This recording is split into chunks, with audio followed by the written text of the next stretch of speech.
अॼु असां सूरह बक़रा जे 33 रुकू जो तर्जुमो ॿुधंदासीं। बिस्मिल्लाहिर्रहमानिर्रहीम। पोइ जॾहिं तालूत लश्कर खे वठी शहर खां जुदा थियो, चयाईं त बेशक अल्लाह अव्हांखे हिकु नहर सां आज़माइण वारो आहे। पोइ जेको उन जो पाणी पीअंदो सो मुंहिंजो न आहे, ऐं जेको न पीअंदो उहो मुंहिंजो आहे, मगर उहो जेको पंहिंजे हथ सां हिकु लप पीए। पोइ मंझाउनि थोरनि खां सवाइ सभिनी उन मां पीतो। पोइ जॾहिं तालूत ऐं साणस गॾु मुसलमान नहर खां पार थिया, चयाऊं अॼु असांखे ताक़त न आहे।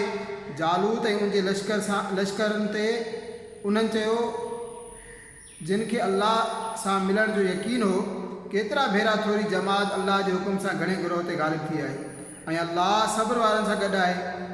ऐं पोइ जॾहिं जालूत ऐं उनजे लश्करनि जे साम्हूं आया, अर्ज़ु कयूं, ए असांजा पालनहार, असां ते सब्र पलट ऐं असांजा पेर साबित रख ऐं काफ़िर क़ौम ते असांजी मदद कर। पोइ उन्हनि अल्लाह जे हुकुम सां खेनि भॼाए छॾियो ऐं दाऊद जालूत खे क़त्ल कयो, ऐं अल्लाह उनखे हुकूमत ऐं हिकमत अता फ़रमाई, ऐं जेकी वणियुसि उनखे सेखारियईं।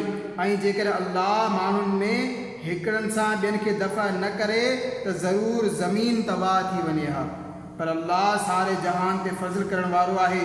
हीअ अल्लाह जो आयतूं आहिनि जो ए महबूब असां तो ते चङी तरह पढ़ूं था, ऐं बेशक तूं रसूलनि मां आहीं। ही रसूल आहिनि, उन्हनि मां हिकिड़नि खे ॿियनि ते फ़ज़ीलत ॾिनी, उन्हनि मां कंहिं सां अल्लाह कलाम फ़रमायो, ऐं को उहो आहे जंहिंखे सभिनी ते दर्जा बुलंद कयाईं। ऐं असां मरियम जे पुटु ईसा खे चिटियूं निशानियूं ॾिनियूं ऐं पाक रूह सां उनजी मदद कई। ऐं अल्लाह घुरे हा त उन्हनि खां पोइ वारा पाण में न विढ़नि हा। हिन खां पोइ जो वटनि खुलियल निशानियूं अची वयूं, पर उहे इख़्तिलाफ़ में पइजी विया। उन्हनि मां को ईमान ते रहियो ऐं को काफ़र थी वियो। ऐं अल्लाह घुरे हा त उहे न विढ़नि हा, मगर अल्लाह जेकी वणेसि करे थो।